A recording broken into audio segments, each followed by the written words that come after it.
Spotlight.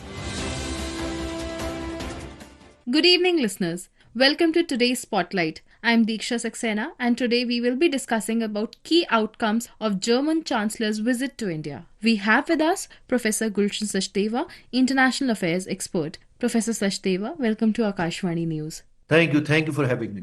Federal Chancellor of the Federal Republic of Germany, Mr. Friedrich Merz, paid an official visit to India from 12th to 13th January. This was Chancellor Merz's first official visit to India and his first visit to Asia as Federal Chancellor. And this comes at a very important juncture in the India-Germany relationship because both the countries have completed 25 years of India-Germany strategic partnership in 2025, that's last year. And this year commemorates the 75 years of establishment of diplomatic ties between the two countries. During the visit, the German Chancellor had a bilateral meeting with Prime Minister Narendra Modi. Total of 27 outcomes, which includes declarations and MoUs, were signed.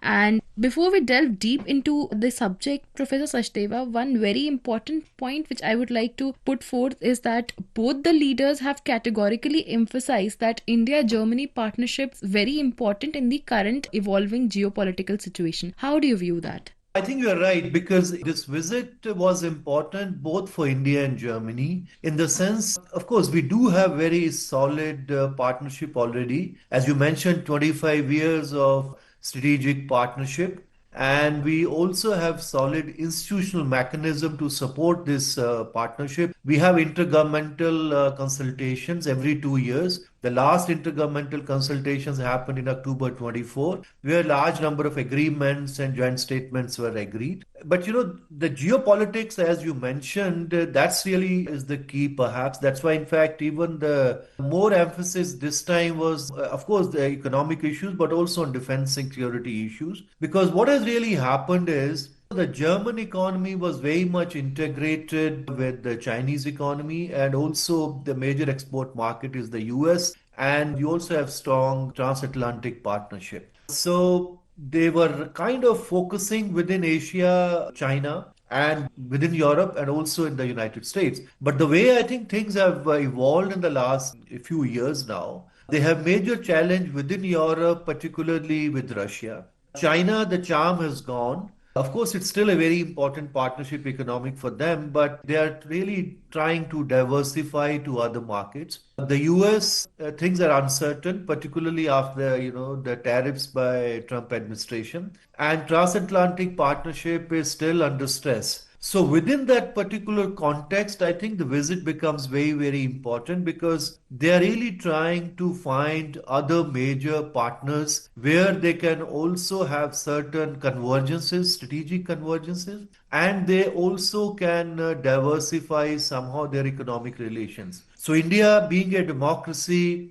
and also share certain concerns about rising and asserting China. And we have kind of common concerns and common interests within the Indo-Pacific region. So that perhaps also explains why after the European Union and the United States, I think his first major visit outside Europe was to India, and within Asia, of course, this is the very first country where he visited. That clearly signals that a kind of importance it has given. And similarly for India, I think India, in its own ambitions to become developed economy, Viksit Bharat by 2047, it has clearly identified Europe as a partner for trade, investment, technology, and also for our own green transition. And within Europe, within the European Union, Germany being the largest economy, obviously becomes a very important pillar of this relationship. Prime Minister, while describing the importance of German Chancellor's visit to India, said that his visit comes at a very important point in the India-Germany relationship. So before we move ahead, let's listen to what Prime Minister had to say. Chancellor Merz की ये यात्रा एक विशेष समय हो रही। पिछले वर्ष हमने अपने रणनीतिक साझेदारी के 25 वर्ष पूरे किए और इस वर्ष हम अपने राजनयिक संबंधों के 75 वर्ष भी मना रहे हैं। ये माइलस्टोन केवल समय की उपलब्धियां नहीं है, ये हमारी साझा महत्वाकांक्षाओं, परस्पर विश्वास और निरंतर सशक्त होते सहयोग के प्रतीक है। भारत और जर्मनी जैसे देशों की अर्थव्यवस्थाओं के बीच करीबी सहयोग पूरी मानवता के लिए महत्वपूर्ण है। Professor Sachdeva, you have very rightly mentioned the kind of factors which are shaping in when it comes to the relationship between India and Germany. Here, I would also like to highlight that one very important point which should be noted is that defense and security have featured largely in the talks and in the declaration as well. And both the leaders have also welcomed the signing of a joint declaration of intent to develop a defense industrial cooperation roadmap to promote long-term industry level collaboration, including technology partnerships, code development, and co-production of defense platforms and equipment. How do you view this? And also, if you could just explain this to us, that is India planning to diversify its defense import? Well, of course, I mean, diversification of defense procurement is always a major, I would say, objective. And the large objective, of course, is modernization of our defense forces and also making India, self-reliance within that. But you do need certain technologies, you do need certain imports, and within that context, I think defense and security also figured very prominently during this visit. Traditionally, our relationship with Germany was mainly trade, economy, technology, and also to some extent the renewable sector and in the development sector. We are, of course, in negotiations with Germany to purchase submarines, which negotiations are on. Maybe at some point of time they would be concluded. But the focus here was really how do we really collaborate with each other in the defense matter. And it's not just only India is actually building its defense industry. Even within Europe, there is a large emphasis now on building Europeans' own defense capabilities. The way I think the relations are developing between the United States and many European countries. And Trump administration is also pushing more and more the European countries to spend more on defense. And Germany, the last 4 years, the economy has been roughly in transition. And they have a huge funding proposals, arrangement which they have done in the 500, 600 billion they are spending for pushing the growth. And large part of this is also in the defense sector. So they do have technological know-how, but they are also developing in many, many areas defense sector. So when we are talking about working together in the defense and security area, you work with any partner in defense and security only when you have certain convergence of broader strategic interests, which broadly we see in the Indo-Pacific and also within India's own neighborhood. They see that, there is a convergence of those interests. But here, the idea is really how they can help India's modernization and Make in India program. Similarly, in many areas, India has its own technologies and its own strength. When Germany is also expanding into many, many areas of defense, so Indian companies can also really kind of partner with many of the German companies as well. So I think this is one area which figured very prominently. Prime Minister also mentioned that we have been working mainly in the economic areas with Germany, but we also need to have a strategic dimension to this. And I think this is one area which were very, very clearly mentioned. It came out very clearly in the joint declaration, and we also have a bilateral defense industrial roadmap cooperation. So I think one can see many things happening in the defense sector in the years to come. German Chancellor Friedrich Merz described the India-Germany relationship as a strategic asset for Germany, and he also very categorically mentioned that India is an important trading partner for Germany. So before we progress, let's listen to what he had to say. It's no coincidence that India is the first Asian country I'm visiting as Chancellor. It comes at a time where profound global changes are challenging us. Technological transformation and geopolitical uncertainty affect the way our economies operate and compete. Against this backdrop, the partnership between Germany and India is a strategic asset. Professor Sachdeva, also now when we move towards the trade and economy, bilateral trade has reached a record high in 2024 with positive trend continuing in 2025. And for the listeners, I would like to inform that at India and Germany bilateral trade in goods and services surpassed $50 billion in 2024. So, which amounts to over 25% of India's trade with EU. So, what are the possible partnerships which both the countries are exploring when it comes to trade Well, trade is in fact, since they are part of the European Union, so obviously the competency in the trade and investment is in with the European Union, and we are under very serious negotiations with the European Union on three different separate agreements: one on trade, one on investment protection, and the third one is on geographical indications.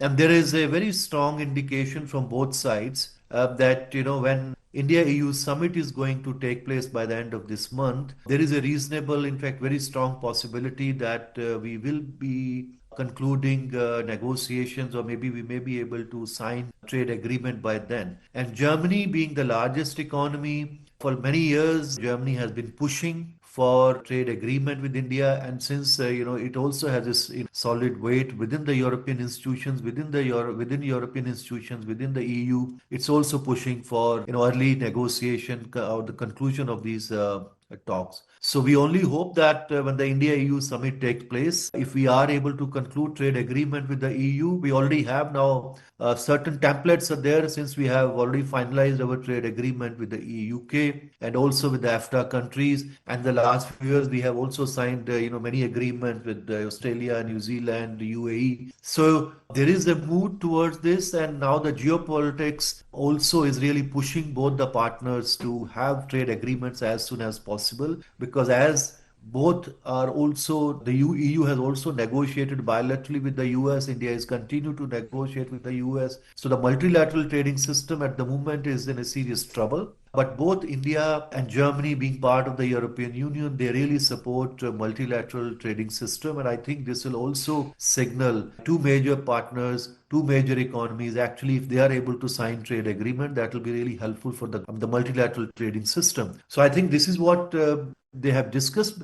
And this has been the kind of, the core of our relationship anyway between India and Germany, and of course the technology and other areas in which we have been working. Professor Sachdeva, since we are progressing towards the end of the discussion, I would like to speak to you about the one very important feature of India-Germany bilateral relationship is the people-to-people ties. So the Foreign Secretary in his briefing also mentioned that there is the growing Indian expatriate community in Germany includes students, and today there are nearly 60,000 Indian students in Germany and nearly 3 lakh people of Indian origin in Germany. And for the German authorities to consider putting dedicated institutional agreements in place to look at issues related to the community. How do you view this?